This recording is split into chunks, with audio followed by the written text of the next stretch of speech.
All right, guys, we have a really important step today with your low poly project. We're going to be starting the low poly grid. This grid will take quite a few classes to finish, especially depending on the amount of polygons or triangles that you want to add. The main part of today's lesson, or I would say the most important, is setting up the layers for the grid. So we'll get right into that actually, probably first. So we want to open our file again. So make sure to, before you open your file, go to photopia.com rather than physically clicking on your file. Then go to File, Open. I placed mine in the IR8 folder that I have. It might be somewhere else on your computer. Again, if you're on the iPads, do File, Open, and then Browse ... and you can search for it, which should be called low poly and then with two ones, like parentheses 1, parentheses 1. That's for each time that you've saved it. So we're going to do open. Last we left, we just resized the stock photo to better fit the entire thing. And then we also edited layers. If your layers window is not open right now, totally fine. It's over here, again, where it says LAY, or you could click the top button here to kind of expand both the history and layers. In layers, you should see, just to verify, stock photo, it should be locked, and background, it should be locked. At the end of today's class, you will have to submit a screenshot of your project, not the physical file itself, and the layers will need to be correct. So we're going to make a new layer. To create a new layer, it's down here towards the bottom where I'm circling around. It's next to the trash can. Don't hit the trash can, that'll delete your layer. It's the one that kind of looks like a piece of paper with like a little bit of like a folded side to it.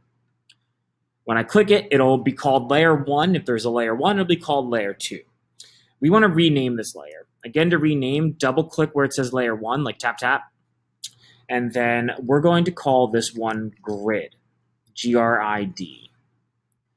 We don't want to leave this locked. We want to have it unlocked because we're going to be drawing kind of like that polygon grid over top of your photo. What's very important is that you don't draw your grid on your photo. If you draw your grid on your photo, you're going to find out like 4 classes from now that you're going to have a really hard time going forward. So that's why I'm making it a requirement that we screenshot our layers. So we're going to go ahead and do that right now. I'll explain screenshotting. Again, on the iPad, it's the circle button kind of in the bottom center and then the power button in the top. You'll hit them both at the same time. And you can share me your entire screenshot, or you could crop just your layers.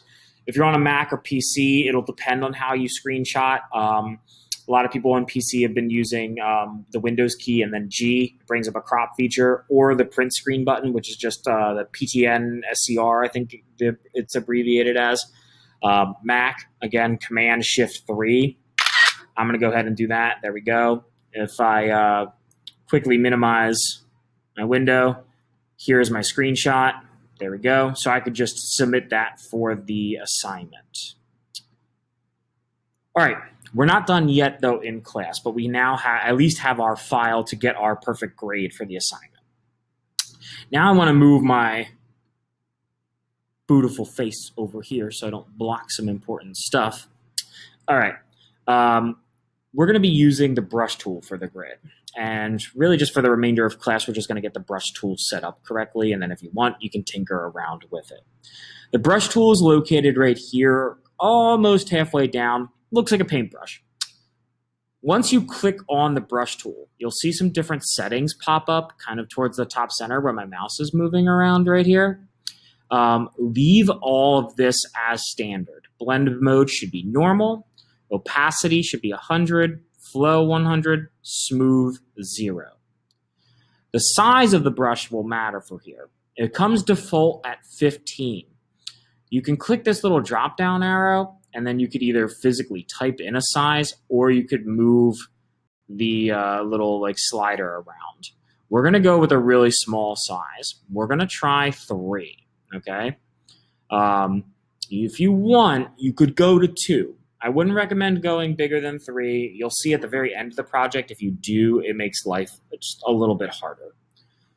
All right. Now that we have 3, you can re-click that. Oh, or no, or you can just click off of it. Yeah, there we go. I'm finding my mouse. And then we need to change the color of your brush. This part's really important because we're going to be able to need to see where you're drawing your grid. Right here below the magnifying glass is where our color picker was. We use this for your logo background. Remember how it came red by default? Most likely this color is probably left with whatever background your logo was. If you click on the thing right below the magnifying glass, it'll bring up the color picker.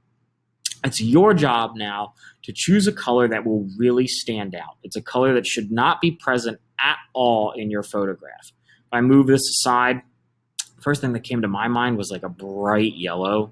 Something like that should be pretty easy to see. It's not really on miles at all. Once you have that color that you have selected, click OK. Now, we have a really small brush. Probably, I can't even literally see my cursor as I drag around because of how small the brush is. So for the last part of the day, we're going to learn how to zoom in and out. The best way universally, iPad and computer in my opinion right now, is probably the zoom tool. It's the one down in the bottom left that looks like a magnifying glass. So if you click that, you'll see a plus and a minus. The plus, if you click it, will zoom in.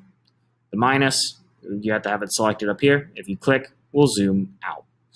You could try to pinch and pull on the iPad, but I've had a lot of problems with that. I prefer, it's easier to just do bop, bop, bop. You want to be pretty zoomed in for this. Like, I would say, that's probably too zoomed in.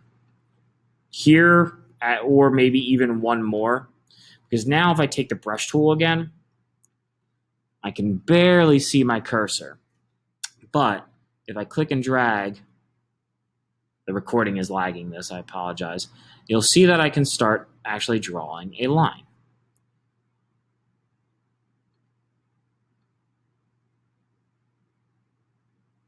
Wow, the recording is really causing this to glitch out. If you make a mistake like I just did, in history, you can go back one step at a time. And we'll find exactly where you want. Make sure that you have your brush tool correctly set up. Try drawing one line, and then I think you'll be good for the day. To save your file, go up here to the top where it says File, and then Save as PSD.